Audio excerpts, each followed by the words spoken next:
You're listening to the Packernet Podcast Network.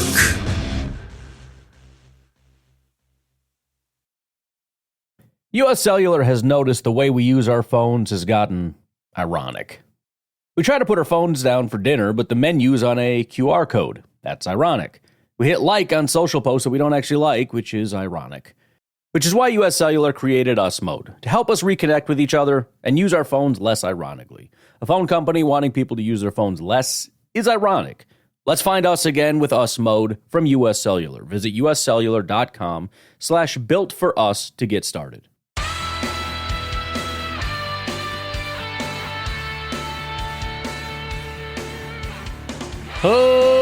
Ladies and gentlemen, welcome once again to the Packernet Podcast. I am your host and resident panelist, as always, Ryan Schlip. Check us out online, packernet.com. Find me on Twitter, pack_data. Well, there are two goals for today. Number one is to go through the training camp news and notes. Got some good stuff there. Continue every time we go through training camp, I get more and more excited. After that, I want to dig a little bit more into Jordan Love's contract because, you know, you got to remember, these guys sat down for a long time and worked out a lot of nuance. And the more I looked at it, I'm like, wait a minute, what's going on? And I forgot about this and I forgot about that. And so I want to do that. I also want to actually go back and compare because I'm seeing people still upset about this Jordan Love contract. How could you give him so much money? This is malpractice by Russ Ball, et cetera, et cetera. So I want to look at it honestly. What is this contract? The amount of people I have to talk to, especially on Twitter, talking about he doesn't deserve to have the highest paid contract. It's like, why are you talking about highest pay? You don't understand. Like, highest paid is such a stupid, simplistic way to look at it. One guy I even talked to, I said, okay, so if highest paid is your standard, and that's the thing you object to, so if Dak signs a $63 million contract, does that suddenly mean Jordan Love's contract is acceptable? Because it's not top. In fact, it's nowhere near the top. And then the guy went, oh, Dak's done this, and Dak's done... That's not my point. That's not my point. Let me say it slower for you. All right? Very simple. If your objection, if the thing that you know likey is the top, which is just some nonsense, arbitrary word that seems to bother people, top paid, which again, I dispute, but let's just say it's true, then if he's no longer top paid, which he won't be very soon, not only will he not be top paid when Dak gets paid, but by next year and the year after that and year after that, suddenly we have to change our view of this contract. Suddenly he's underpaid. No, that's a stupid way of looking at it. You have to look at it in its proper context. Top doesn't mean anything. It means nothing. It's stupid. Stop worrying about top. Top. The most paid, highest paid, top paid. Gosh, shut up. But, you know, we'll look at that later. All right, first and foremost, let's go through some of Matt LaFleur's comments. He talked about the fighting. He didn't like the fighting. I disagree with him. It sounds as though it's getting chippy between the coaches, where I guess the defense is mad saying he's favoring the offense. The offense is mad saying he's favoring the defense. So people are getting chippy with him. He said he needed to have a little talk with his other coaches about being on the same page with the way that we handle things and, you know, as far as the fighting and everything else. And listen, the Packers defense and the Packers team as a whole has had a label of soft for a very long time. And if you're going to change that, that means you have to change things. And maybe the first step, I'm not saying you need to go out there and start handing out chairs WWE style so they can start smashing each other with them, but maybe let them get a little chippy. Maybe if they push and shove and they start swinging at each other and have to get pulled apart and coaches are barking and this, that, Maybe that's the environment that should happen. Maybe this is a grown man sport with grown men, and tempers are going to flare, and as long as we don't have somebody like stomping somebody's neck with their cleats on the ground, which would clearly be over the line, as long as we're not putting people's lives in danger or are risking, somebody's laying on the ground, you come stomp them on the knee or something like that to take them out of the season. Like I said on the stream, has there ever been, in the history of the NFL, a fight between two players where a player had to miss the season? Ever? Or even a game? Did anybody even break a finger trying to punch somebody and they had to miss a game? Injury after injury after injury after injury in football. We got non-contact injuries. We got guys going down without touching anybody because they landed on the ground wrong and they collapse and they don't play football for the rest of the year. These things happen every single week. Guys are getting hurt constantly. I've never seen a guy get out for any amount of time because of a fight. I've never seen it. Not to my recollection. So, maybe try to keep an eye on it a little bit, but who gives a crap? He seemed all heated about all the fighting, and we talk about it every day, and can't be doing that. He goes on to say there's a fine line between aggressiveness and overdoing it, and from what I've heard, they haven't overdone it, so there's nothing to worry about. They just have not. He talks about Javon Bullard and Evan Williams, both of whom had pretty good days, especially Evan Williams, but nowhere near as good as King, but I'm just saying. But yeah, he talked about them, mental side of it. They're doing a really good job. I'm very excited about both of these guys. We'll see what they can do, but Matt LaFleur was praising them a little bit. Josh Myers was back at practice, so that was a good sign. Again, don't know exactly the situation, but it was a personal matter, and he's back. So, of course, glad to have him back. Couple of new injuries popping up. Zane Anderson has a knee injury. Deslin Alexander, lower leg, and Keyshawn Banks, groin injury. Those three got added to the report. Starting offensive line through walkthroughs. You got Walker, Ryan, Myers, Morgan, and Tom. Elton Jenkins has a veteran rest day, so he's sitting out. I was kind of hoping he would be in there so we can get a semi-starting offensive line with Morgan and Tom and Myers all in there, but not so much. What else we got here? AJJ is the starting safety. Again, they've been rotating the safeties a lot. I think Bullard has gotten the most. And then it may be a toss-up. I think this is the second time AJJ has been that dude. You've got McDuffie starting at linebacker. Again, that's been relatively consistent throughout. Got some really good practice reps in. Again, I love what the defense is doing. A lot of the linebackers and whatnot focused on block shedding and tackling. So get up, shed the block, and then wrap up. There was another drill that was similar to that. We've got Jair Alexander working on the press man technique. We talked about that a little bit yesterday, I think. I don't know if it was on the live stream or not. I did another live, by the way, if you happen to miss that. But he was going head up with Derek Ansley, and it was just very similar to, like I said before, with the dummy, where when I shift this way, you go that way, et cetera, et cetera. But it was just more of a, as I move, you move with me. And, of course, everything changes. Your footwork changes, your shoulders change, what hand goes where changes. It's just getting that muscle memory going. Because, again, this is a very important part of our defense, is making sure that our corners can lock guys up. You're going to have to be able to do it. Everybody wants to be that aggressive man-to-man defense, but it takes a special group of guys to be able to pull it off. And we'll see if we have the proper firepower or not. Also have the starting cornerbacks and safeties. We're working on some press man drills. We got John Del Rey, who I added to my list of people to keep an eye on. He was, I believe, at camp, so I added him to it. But he says, it's been a theme this camp so far. Nearly every practice, there is way more position/individual time than I ever remember the last 2 years. And I genuinely think it's paying off, especially for the defense.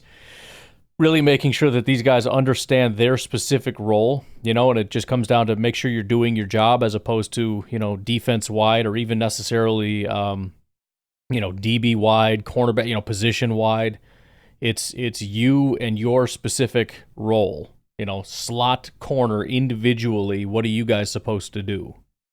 But today is 1v1 day, so pretty shortly thereafter they get into their 1v1 battles.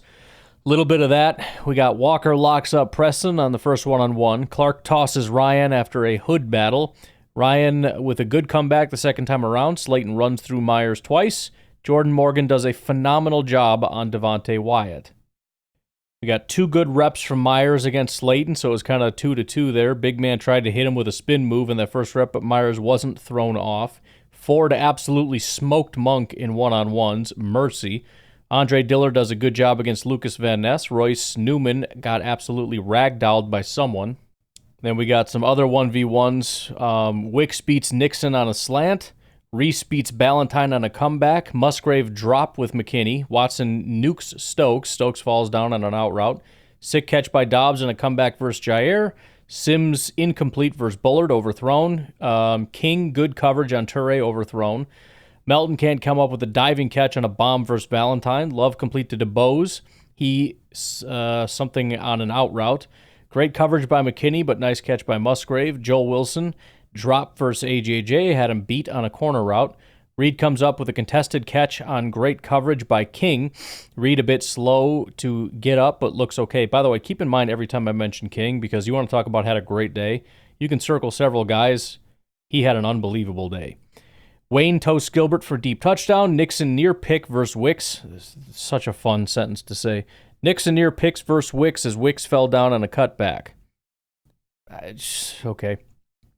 Beautiful deep bomb from Love to Toure, who beat Bullard. Pearson catch over the middle versus Williams. Sick route by Dobbs, who crosses Jaw over for easy separation and a nice hands catch. Starkey nukes AJJ deep, but drops a wide open touchdown. DeBose bears beats, I'm guessing, Ballantyne. Melton won his route, couldn't see versus who. So kind of rapid fire through some of those. Jair, fantastic coverage on Wicks in team. Incomplete from Love, so now we're getting into some of the team stuff. Gary crashes through the line for a run stop on Dillon behind the line. Bullard all over a toss outside to Dillon. Dillon gave him a good stiff arm to pick up a few extra yards. The run game continues to be a massive struggle for this team, trying to get anything going. Van Ness beats Dillard for an easy sack, and then after throwing the ball away, Clifford throws another pick, this time to Carrington Valentine. Dillard won his first 2 reps versus LVN in 1v1, but Van Ness got a step in team to pressure Clifford. Aaron Nagler says, Sean Clifford is mastering the art of throwing interceptions on plays he would have been sacked on. Just ridiculous. Soaring interception from Carrington Valentine, leaping in front of Malik Heath to intercept Sean Clifford. Pratt, nice little out route to Julian Hicks. Nice anticipation from 17. Quay all over an outside toss to Jacobs. Again, tough to run. Nixon is really doing a nice job as a run defender in nickel. Makes a stop on an inside Jacobs run. Once again, hard to run. Interesting first team reps with only Nixon and Jair on the field as corners.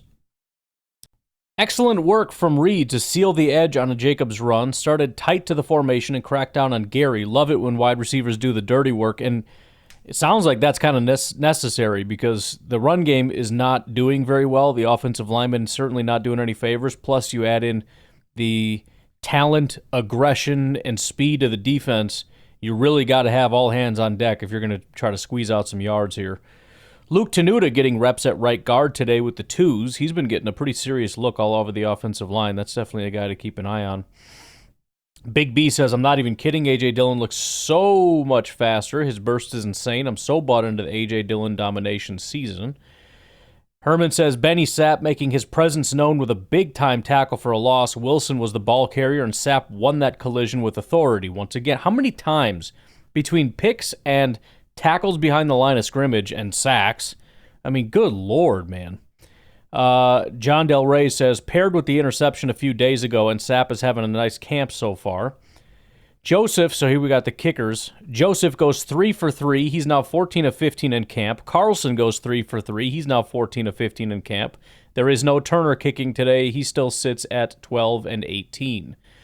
Anders Carlson hot start, so it was 47 middle of the field, 44 yards right hash, and 50 yards left hash. Tell you what, why don't we just take a break here, and then we can hurry up and rip through the rest of these, and we'll move on to the contract discussion. We'll take a break.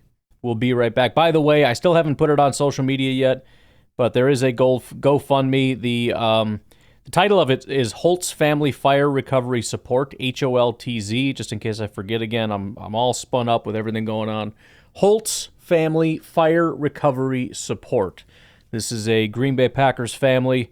Listener to the show, his grandparents' house burned down. They're looking for some support. They only have 9 donations for $710. We got to be able to do better than that. I need to do better.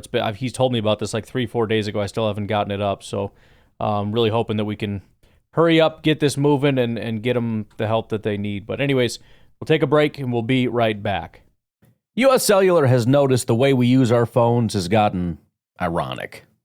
We try to put our phones down for dinner, but the menu's on a QR code. That's ironic. We hit like on social posts that we don't actually like, which is ironic. Which is why US Cellular created Us Mode, to help us reconnect with each other and use our phones less ironically. A phone company wanting people to use their phones less is ironic. Let's find us again with Us Mode from US Cellular. Visit uscellular.com/built-for-us to get started. Hey, it's Kaylee Cuoco for Priceline. Ready to go to your happy place for a happy price? Well, why didn't you say so? Just download the Priceline app right now and save up to 60% on hotels. So whether it's Cousin Kevin's Kazoo Concert in Kansas City, go Kevin, or Becky's Bachelorette Bash in Bermuda, you never have to miss a trip ever again. So download the Priceline app today. Your savings are waiting. Go to your happy place for a happy price. Go to your happy price, Priceline. Wicks with a beautiful slant versus Stokes, and Love hits him in stride for a nice pickup, probably around 15 to 18. So just so you know, theme of the day, and there are a couple hiccups in here, but Jordan Love picks up pretty much where he left off, and that was kind of a concern. It's always a concern, right? Jordan looked great in minicamp. We come back, Jordan gets off to a rough start. Understandable. Defense is hot. Jordan hasn't done anything yet. Second half, boom, he rips it off. Now it's like, all right, are we going to get a rough day from Jordan? Are we going to get a rough half from Jordan? What are we going to get? Boom, he's up and running. Wicks with a beautiful slant for Stokes. Love hits him in stride. 15 to 18-yard pickup. Love to see it. Love escapes pressure, rolls right, hits Dobbs, but is out of bounds. Jair with illegal contact on the play against Dobbs. I'm going to call that a first down. That's a good play. Nixon all over and out route to Wicks. Wicks could have had it, but bounced off his hands. Was a diving catch attempt. Nixon's coverage has been improved and noticeable. I tell you what, man, it's like there's so many guys you look at and it's like, man, this guy could win a job. And it's like, yeah, but the starter looks good. You know, it's like guys are coming in. The competition is fierce. You just look at the corners. The corners in general. Valentine has been phenomenal. Jair has looked quite good. Just from the silence is deafening when it comes to Jair. Very rarely does anybody throw that direction. Nixon has looked good. King has been incredible. Then you got the safeties on top of it. Xavier McKinney's kind of like Jair. It's been relatively quiet, but you got Williams has been phenomenal. You've got Bullard, who had the pick 6 yesterday or 2 days ago for you. I mean, the DBs, it's been out of control, and that's not even to speak to the defensive line and edge guys who have just been tearing everything up. I guess we can just call it defensive line now that we're 4-3, but it is what it is. The habits are hard to break. Love airs a deep ball out to Dobbs that hangs up forever, but Dobbs airs for it, and Valentine misplays it. Big-time catch for Dobbs. Penalty on the play, but couldn't tell what for, which side. Back-to-back tough plays for Valentine. DeBose beats him on a deep crosser, and Love puts it on him perfectly. Big completion downfield. That's the other benefit of having Jordan Love back, is now we can start to see the wide receivers emerge. And as far as like the biggest jump, I don't think anybody could even come close to what DeBose has done. In fact, I don't know that anybody else has had a quote-unquote jump. Some guys have looked decent, but pretty much as expected. DeBose is the one guy that definitely stands out. Wes Hodkowitz says, Grant DeBose gets separation across the middle on 3rd and 9, celebrates after with Bo Melton. In a third down drill, Jordan Love heaves a jump ball to Romeo Dobbs down the right sideline, just let his wide receiver make a play, and he did. Dobbs leaps over Carrington Valentine for about a 35-yard catch. Probably the same play, but more detail. Really feels like Wicks has had at least one notable drop per day, and it's becoming noticeable. One thing that has to get cleaned up. Bit of a switch up on field goals today. Joseph and Carlson both alternating. Got Devontae Wyatt is such a freak, chasing down Sean Clifford to the sidelines. His movement at his size is so fun. Got a fun young guy lineup at defense, which includes Inigbare, Wyatt, Brooks, and Van Ness on the defensive line, Hopper and Cooper at linebacker, King and Valentine at corner, and Williams and Bullard at safety. That is kind of a fun lineup just for the heck of it. Had 2 coverage sacks for LVN as Packers secondary giving no quarter in the twos. Aaron Nagler says, watching Nixon blitz from the slot, and then just has kind of an excited gif, which, of course, very exciting to see. Love seeing the blitzes coming from everywhere, especially the slot, though. Love delivers a slant to Reed with Preston in his face, good for 20 yards. It's amazing how many they're just ripping off that are 15, 20 yards. Jaden Reed beats Nixon on a deep crosser, a play that worked well today. McKinney with a conversation with Nixon following the play.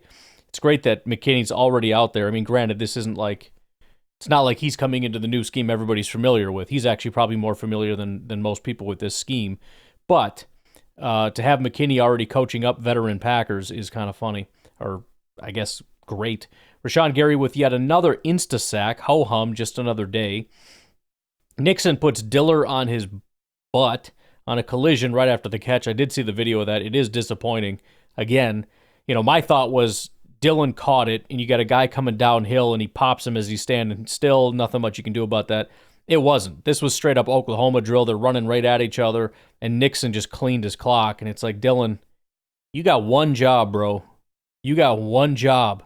My whole philosophy with A.J. Dillon is he's not the greatest runner, but you get him in space against corners and linebackers and safeties, and you just let him tear people up, and you got a slot corner completely decleating you? Come on, dude. Then we got Jordan Love coming back out, and immediately you get Kalen King with the play of the day as he jumps a Love throw over the middle and houses it. Big B says, Kalen King with a pick 6 on Jordan Love. Let's go. Beautiful read by King. Pass behind Watson, and Kalen King gets a clean pick off QB1. Possible pick 6. Jalen King reads a route and jumps a pass from Jordan Love for a pick 6. Hello, Kalen King. Great break on an underneath throw from Love for a house call. Packers rookie Kalen King steps in front of a Jordan Love pass intended for Christian Watson. He takes it the other way. He says, not a pick 6. This is Ryan Wood. Love cut him off before the end zone, but impressive play. I'm going to dispute that. I didn't see the full video, but if you're telling me Jordan Love from the angle that he was at was able to actually chase him down as opposed to Kalen King kind of slowing down and going out of bounds, I think I'm pretty sure in a real game that's a pick 6. I don't see any way Jordan catches him, but maybe. Especially since every other person reporting it called it a pick 6. And we got some more kicking. Joseph good from 51 left. Anders misses wide right. That puts Joseph at 15 of 16. Carlson at 14 of 16. 2-minute drill for the twos. I died when I read this on the stream.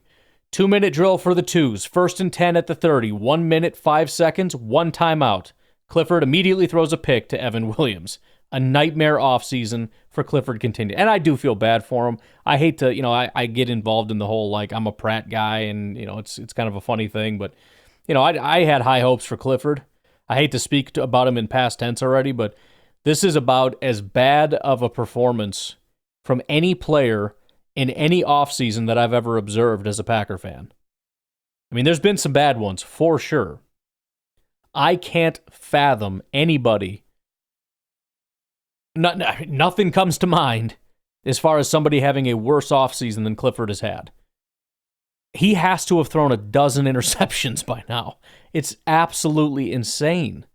Pretty sure that the second of the day already, just today, he threw 2. So, first play.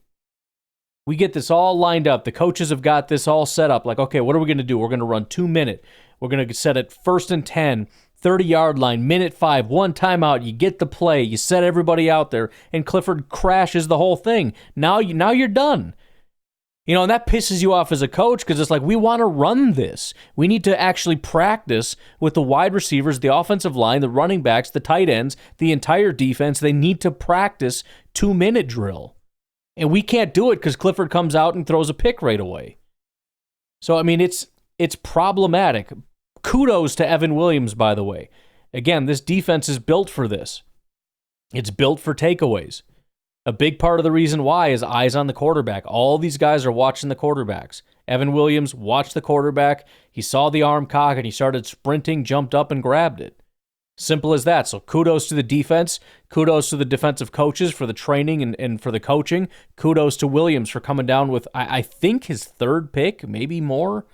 I believe it's at least his 3rd pick of camp, which is remarkable. I'm pretty sure all 3 came from Clifford, too.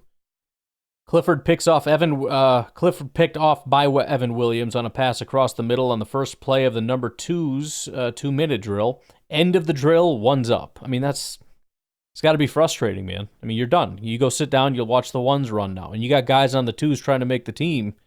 Like, bro, come on. Got to get Pratt in there as the number 2. I'm just saying, enough is enough. Beautiful throw from Jordan to Wicks, so it's same scenario as it was before in the 2-minute. Beautiful throw from Jordan Love to Wicks. Ball bounces off Wicks' hands and somehow manages to catch the ball on the sideline. Great play from Wicks. Sounds like somebody else disputed who tipped it. Aaron Nagler says, great concentration by Wicks on an out route that was knocked in the air, kept with it, made sure feet were in. Big first down to start 2-minute. We got Royce Newman at right guard in 2-minute, which makes you nervous, but it is what it is. Here's sort of a full comprehensive one from Andy Herman. He says, Love throws 23 yards on a great throw and juggling catch by Wicks, 29 in coverage. Wicks got out. Love hits Jacobs in stride, who picks up 5 and gets out of bounds. Mosby all over a screen to Jacobs. Screen game continues to be a nightmare. Timeout offense, 3rd and 7 coming up. Ball at the opposing 45. 47 seconds left, no timeouts. Offsides defense makes it 3rd and 2. Love hits Dillon for a first, but in illegal formation, back to 3rd and 7, 39 seconds left. Love complete to Love for 5, 4th and 2. Love throws to Musgrave down the sideline, but Musgrave stopped. Was an ad-lib play. Love had all day. Defense wins. So, I don't necessarily hate it because you're not looking at it and seeing Love airmailed it, Love bad throw, this or that or the other. The defense is just better than the offense right now. They're winning up front in the trenches. They're winning in coverage. They're I'm not mad about that. Now, what I want to see is when we go into preseason, we see the offense play better and we see the defense continue to dominate. Remember, this happened last year. The defense was dominating the offense. We were excited that this is the year the defense is going to make a jump.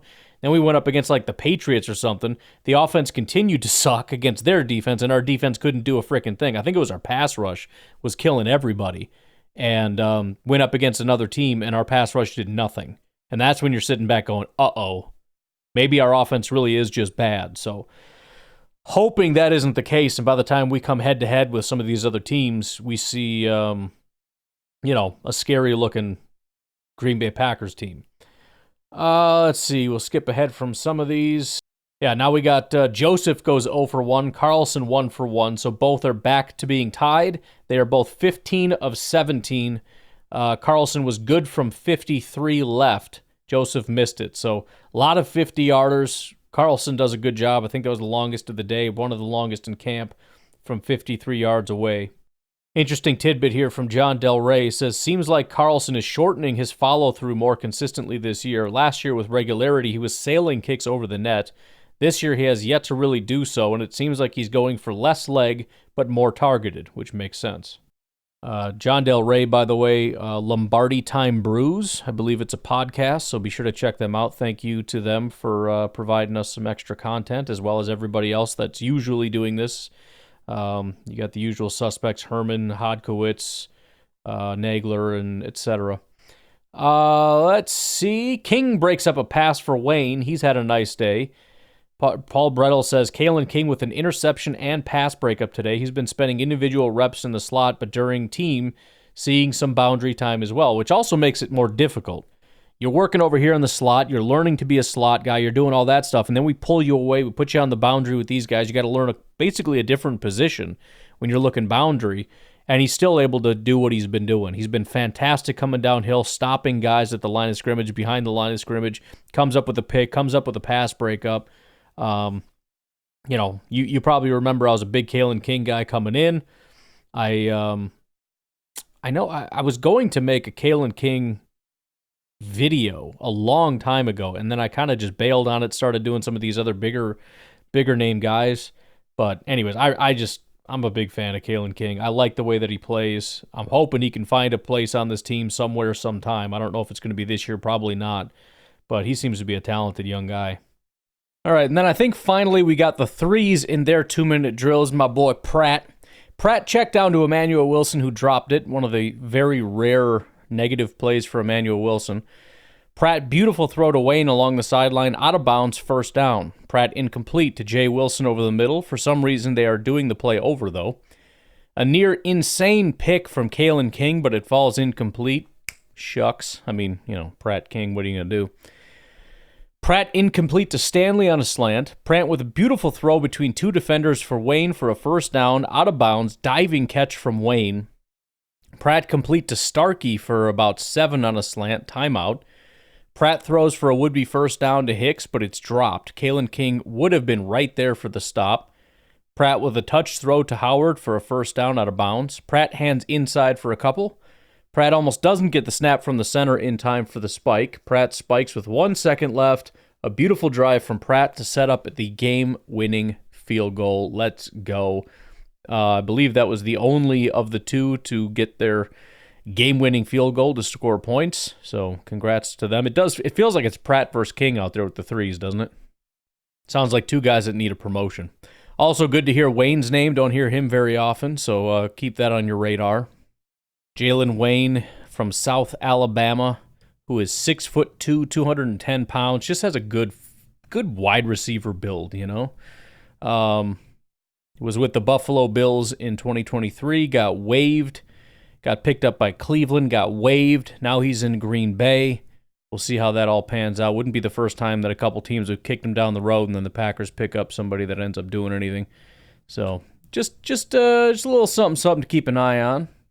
Then each kicker gets one kick, and they both make it. Both the vet kickers go 5 of 6. Practice ends. They both hit from 55. Kickers are just doing fantastic. Greg Joseph is doing really, really well.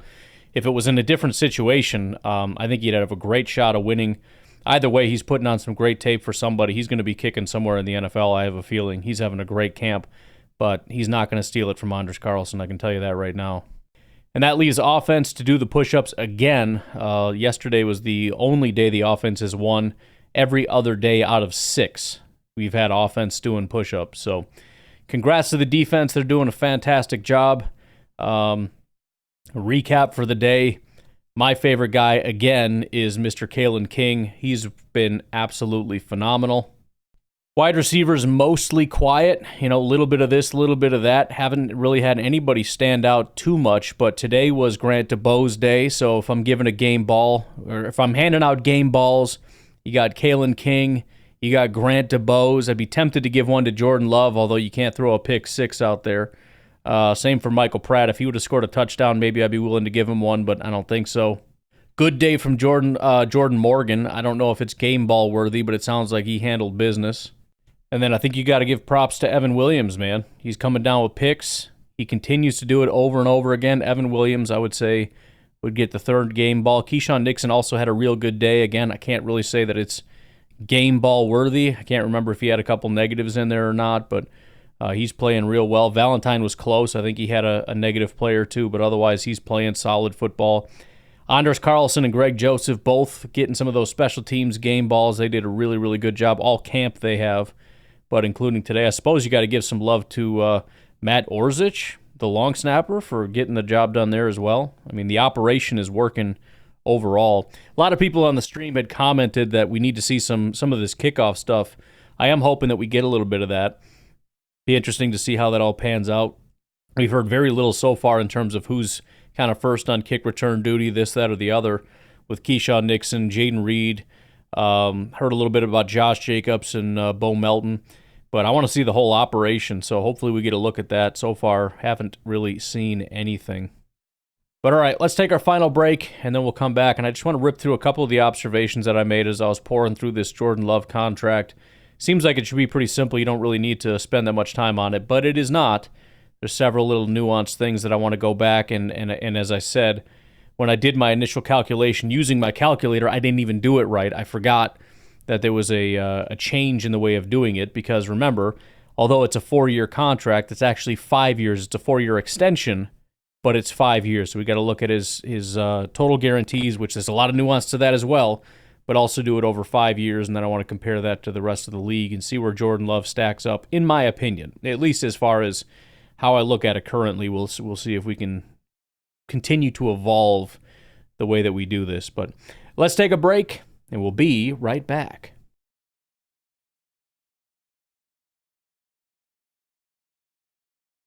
All right, so I want to start off by just reading the details here, because the details are important. Again, I continue to apologize for, I'm over here trying to buy a grill. I need to buy some freaking equipment here because this thing's breaking down on me. I just want to read the details because I think a lot of times we just kind of skip over it, and there's really important details in here. So first off, Jordan Love signed a 4-year, $220 million contract. It doesn't say it, but extension with the Green Bay Packers.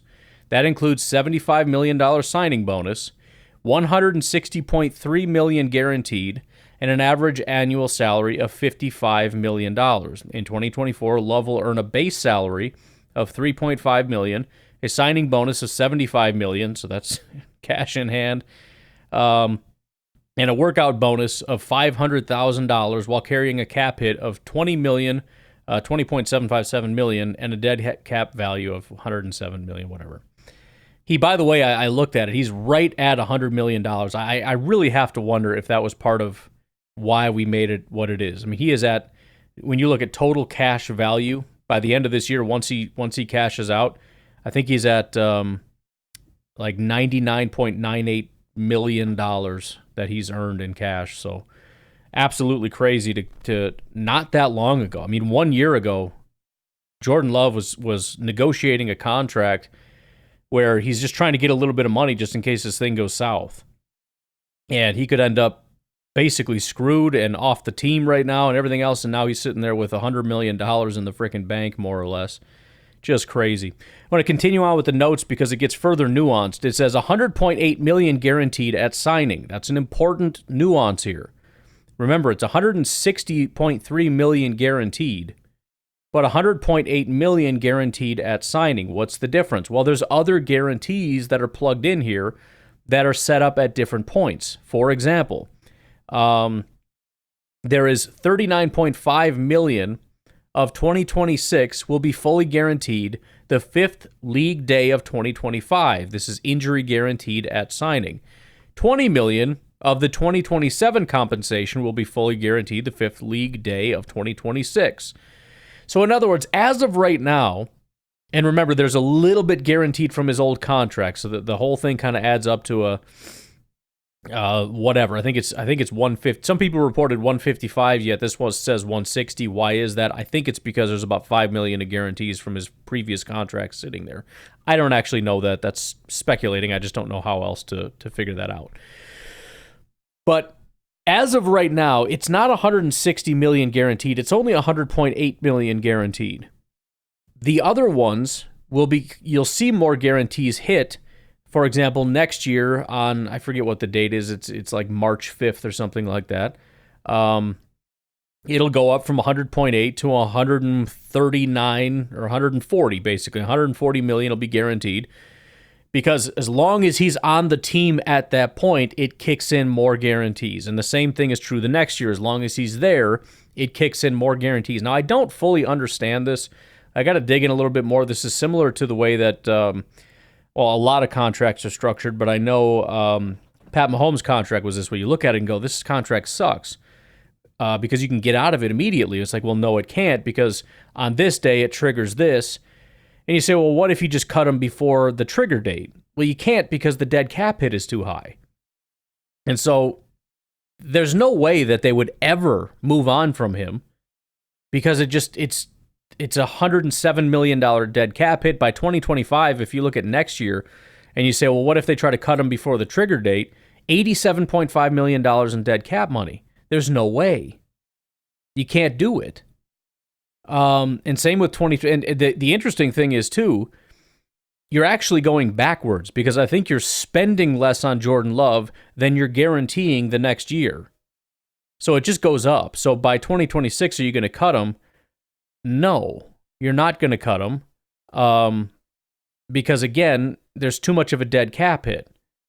And so the first potential out, according to Spot Track, is after 2026. So the 2027 year, there are no further trigger dates at that point. So 2026 is the last time that you have that. So after the 2026 season, you've got a potential out. And essentially, this would be a $51.7 million dead cap hit. But obviously, that's manageable, especially by the time you're rolling around to 2027. $51 million is going to be significantly less than it is today. But that's kind of that. So again, there's a lot of weird little things here. And again, I don't know the point of putting those in there because you would never not exercise those guarantees. So why not just make them guaranteed? Maybe if he just gets injured, they're like, let's just pull the plug and take a massive cap hit. But could you even do it?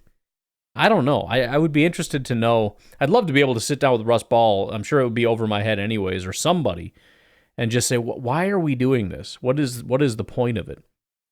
Maybe after 2025, going into 2026, you could exercise it and just kind of pull the nuclear option and not sign him again. But I don't know. So I guess all that being said, it's interesting and it's worth noting that those things are in there.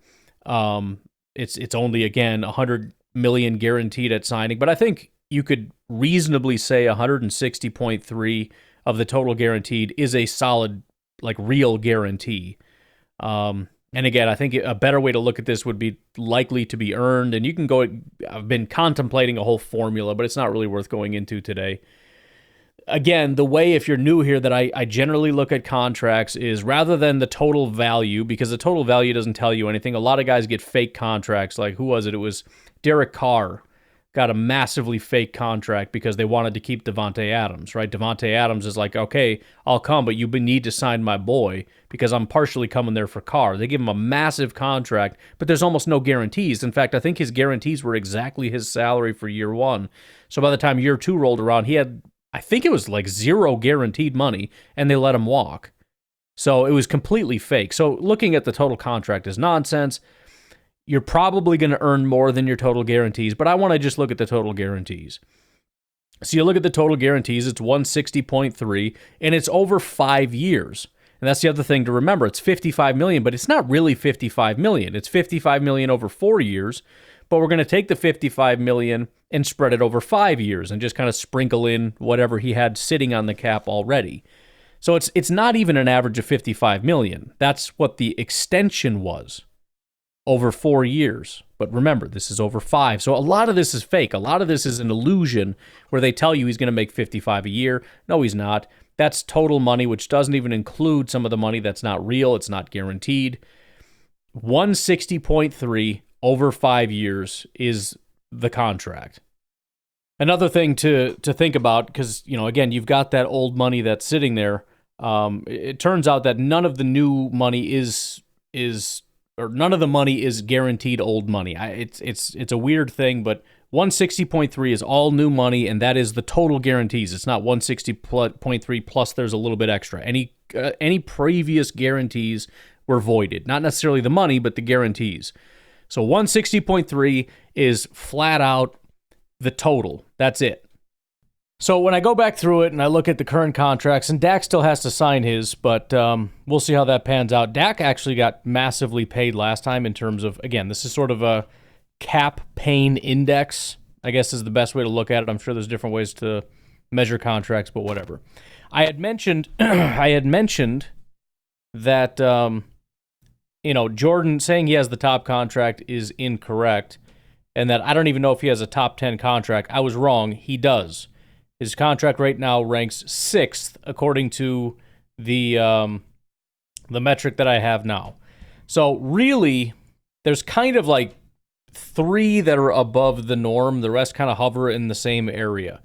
Deshaun Watson's contract is beyond stupid. It's just crazy. It's a $230 million contract, fully guaranteed. It's over 5 years, and that was back in 2022. For reference, still to this day, 2022, 2023, and 2024, nobody has $230 million in guarantees. Nobody. It's not a thing. I think the next highest is, in fact, only 2 other quarterbacks cracked 200. It's Herbert and Burrow. And both of those guys have contracts over 7 years because their contracts extended into, it was extensions. So you add in the other years. That's what brings theirs down. Even though Joe Burrow's overall number is really high, it's easy to do when you're doing it 2 years with 2 years remaining on a guy's contract. You do a 5-year extension with 2 years left, it's 7 years. So even though it's $55 million back in 2023, which again is a lot, when you factor in that it's over 7 years, he's actually one spot below Jordan Love. It's, again, on a per year basis, because I've been saying, Joe Burrow's is really high. On a per year basis, his is significantly higher if we're just looking at how much per year, right? I've said it 1,000 times. If you want to equate it, it's $64 million. But Jordan's is over 5 years. Burrow's was over 7. Same with Justin Herbert. So, the contracts that I currently have, Deshaun Watson is the worst. 18, and again, what we're talking about is over the course of the 5 years for Deshaun Watson, what is the average cap hit? So this year's cap hit, next year's, what percentage of the cap every single year? Now, there's some projection as to what the cap is going to be because I don't know, but there's kind of trends, and I just use that, and it should be pretty close. 18.5% on average is what he's going to hurt this team. That's insane. Dak Prescott, his last contract was actually the second highest. 4 years, $126 million back in 2021. That's 14.68%. And then Lamar's was 13.63. Then you've got kind of just like 9, 10, 11 is right where everybody else is hovering. Jared Goff, 11.5. Then Tua is 11.25. Then you got a little bit of a drop. Jordan Love is 10.77. Burrow, 10.69. Herbert, 10.68. Jalen Hurts, 10.6. Matthew Stafford, 10.47. Aaron Rodgers right at 10%. His obviously is kind of weird with all the new money, the old money, the new team, all that stuff. But they got him at $75 million over 3 years back in 2023. And it's all kind of down from there. Trevor Lawrence, again, he supposedly got this massive contract. He got the same contract as Jordan got and Tua got, but Jordan and Tua have 5 years, as we've talked about before. Trevor Lawrence is over 7 years. It's over 7. So it's significantly dropped, 8.94%. So again, the $55 million per year is not actually $55 million. It's $55 million per year just during the extension, and that assumes 100% guaranteed, which it isn't. And then you have to divide that over the course of the contract, not just, the extension itself. That's not the full contract. So anyways, that's where we're at. Just for all the people that are constantly in my face about he got the top contract, no, he didn't. Deshaun Watson's contract was significantly higher. Dak Prescott, Lamar, Goff. He got the Tua contract. He got the Jordan Love contract. And if Dak Prescott gets a similar contract to what he got before, actually, let's look at it. What would that contract actually look like? So in today's dollars, it would be a 4-year contract. So it'd probably be 3 years with the 1 year remaining this year if it's the same thing, because his last contract was over 4 total. So it'd be like a 3-year contract, 4 years total, $170 million guaranteed. That would be the same amount of pain over the percentage of the salary cap. So all that to say, Jordan Love's contract, in my opinion, is, a top 10-ish contract right now, which he is a top 10-ish quarterback. So that's not a super big problem. And then again, beyond that, there is some nuance within the contract. As I mentioned before, Jordan Love's contract is $100 million guaranteed right now. There is going to be, in the new league year, let me read this real quick. So in 2025, it's March 18th. So on March 18th, if he is still on the team, $39.5 million becomes injury guaranteed, fully guaranteed for 2026, so the next year. And again, there is no chance. This guy could be absolutely awful. There's no chance on March 15th they're saying we got to get out of this because it's a $100 million cap hit. So he's going to hit that, right? So he'll be here in 2025 for sure. And then 2026, because $40 million additional just got guaranteed for 2026, we roll over to that. Now that becomes basically impossible to get out of.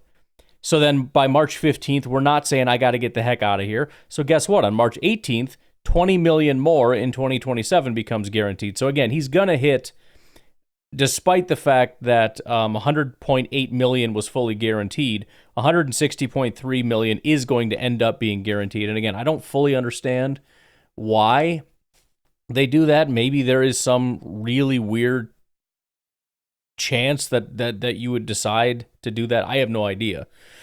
But the other thing that's interesting that I haven't mentioned is it appears that they put several void years in, and that you do that so that you can spread the bonuses out. They've got these option bonuses, and those are the ones that I've been talking about, the 39.5 and the 20. Those get spread out over the void years to kind of lower the cap hit in 2026, 2027, and 2028. Now, the big cap hit comes in 2029 if they don't give him a contract, but they're going to give him a contract. Probably, like I said, before the 2027 season, he's going to end up getting another contract. So in my opinion, what we're going to see is Jordan Love's going to cost us $20 million this year on the cap. That's pennies. 29 next year, that's nothing. 36 the year after, which by 2026, even now, it's not necessarily a backbreaker. By 2026, it's really not going to be that much. In fact, they have it as 12.7% of the cap. I'm guessing that's projecting the cap at that point, so I don't think that's going to be that big of a deal.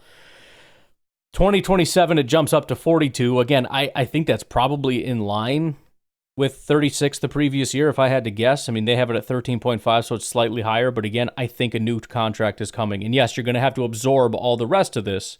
So, it's going to be kind of expensive either way. But it's the bottom line is, I think it's going to be mostly a 3-year contract. And over those 3 years, it's not going to hurt very much at all.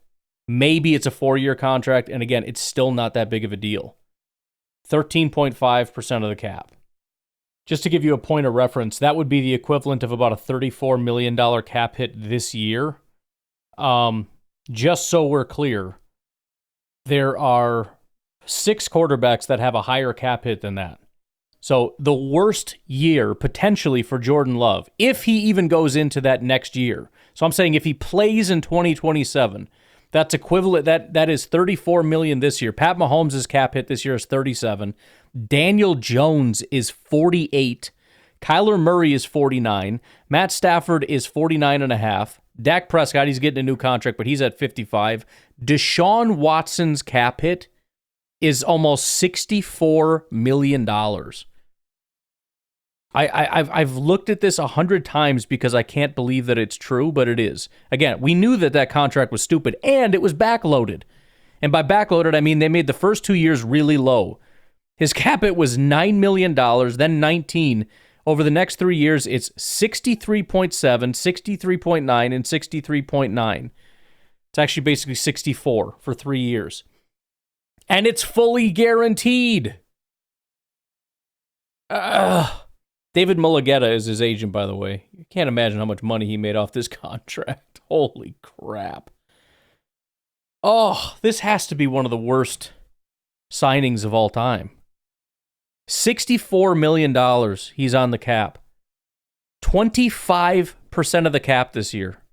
He is 1/4 of the team's salary cap, and he is for the next 3 years. 25 this year, 23.5 next year, and 22% in 2026. Oh. Again, Matt Stafford has a $50 million cap hit this year and next year and the year after that. Jeez. Kyler Murray, 49, 46, 56, and 43. I mean, Jordan Love's contract is just absolutely nothing. It's just nothing. Daniel Jones is almost $50 million. Oh, they can't wait until next year. They're going to cut this freaking guy. Holy crap. They're going to have to. It's going to be $22 million in dead cap hit to move on from Daniel Jones. The alternative, if you don't move on from Daniel Jones, is in 2025 you pay him $41.6 million, and the cap is, and in 2026 the cap is $59 million. 20% of your cap for Daniel freaking Jones. Oh, by the way, Pat Mahomes, and I'm sure they're going to keep readjusting his contract ad infinitum, but they just keep pushing the money back. He's already 37, which is high. Next year, $66 million. $66 million. It's like you have these contracts that are relatively low, and you just keep pushing it and pushing it and pushing it. I'm guessing they're just going to do it again. They're going to take that 66, they're going to kick it down the line. I don't know, man. This is crazy. You look at it comparatively to what Jordan's going to have, and it's like, who cares? I mean, Lamar. Lamar had a pretty big and hefty contract, but he was 22 last year, which is not bad. He's 32 this year, which is fine. It's, a little less than 13%. Goes up to 43 next year, which stings a little bit. That's 16%. Then it's $75 million. And they can't even, that's in 2026. They can't really move on from him until 2027. So, I mean, you're hoping at 29 you're giving him a new contract, because holy crap, $75 million. Whew. Let's put it this way. We'll do one final thing. In 2024, Jordan Love's cap hit. Where is he at? I can't even scroll down far enough. It goes down to the 45th most, and he's not even on here. And by the way, this is for all the players. There are tackles. Tyreek Hill's cap hit is higher. Trent Williams, Max Crosby, TJ Watt, Cooper Kupp, Taylor Moton, Deebo Samuel, Chris Godwin, Jared Goff, Joe Thuney, Geno Smith, Kenny Clark has a higher cap hit than our quarterback. Bosa, Tunsil, Khalil Mack, Devontae Adams, Quentin Nelson, Montez Sweat.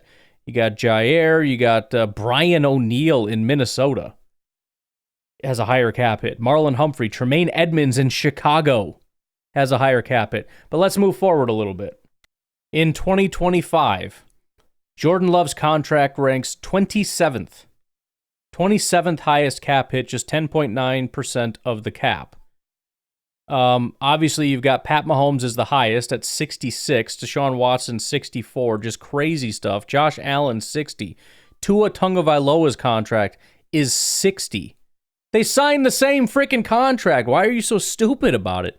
Derek Carr, $51 million. Matt Stafford, 50. Burrow, 46. Kyler Murray, 45. Devontae Adams, $44 million. Lamar, 44. Daniel Jones, 41. Dak Prescott's going to get a new contract. Kirk Cousins, $40 million. Geno, 38. You got Joey Bosa, Baker Mayfield, Chris Jones, Tyreek Hill, Trent Williams, Christian Wilkins for the Raiders, Goff, Marshawn Lattimore, Tyler Lockett, the 32-year-old wide receiver in Seattle, TJ Watt, and Cooper Kupp all have higher cap hits than Jordan in 2025. How about 2026? Let's find Jordan Love. He ranks 21st. Not a lot of movement there. He's still there at 21st. His cap hit, $36 million, just 12.4%, with Lamar Jackson being 25.5% of the cap at $74 million. Again, we have a lot of non-quarterbacks. Once again, Tyreek Hill. You got Devontae Adams still higher, Nick Bosa, Chris Jones, Justin Jefferson, Trent Williams. What about 2027 when his cap starts to spike a little bit? Plus, there's not that many people that have contracts that even go that far. He ranks 53rd. Oh, that's the wrong guy. I was like, holy crap. 12th. Justin Jefferson is still higher. Kyler Murray, Tua, Josh Allen, Nick Bosa, Joe Burrow, Jared Goff, Kirk Cousins, Justin Herbert, Pat Mahomes, Lamar Jackson. And there's a good chance that he's getting a new contract, but he doesn't even need a new contract. It doesn't really balloon until 2028, which is when he's going to get a new contract. At that point, it's sitting at $74 million. The Packers will never pay that. So it's not going to be a big deal. 2027, if he even plays on the 2027 cap, which he may, it's the 12th highest cap hit, with non-quarterbacks still ahead of him. There's absolutely no reason for Packer fans to worry about the contract, number one, and number two, for non-Packer fans, or even Packer fans, to sit around and try to laugh at how devastatingly high and awful this cap hit is. It's an insignificant contract. Highest paid. Give me a break. Come on, use your freaking head, will you?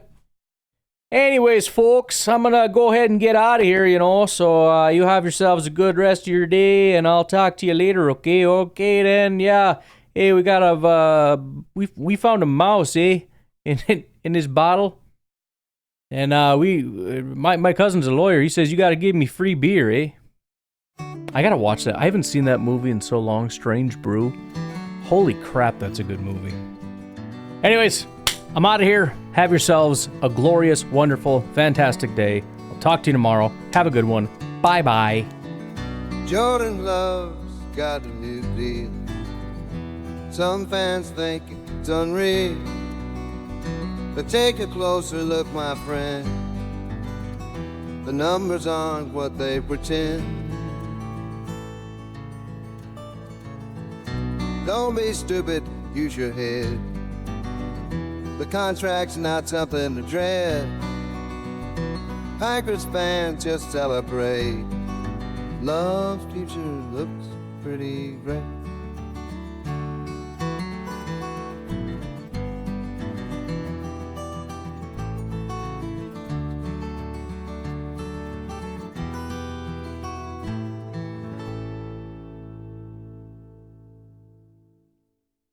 It's time to rally round our quarterback.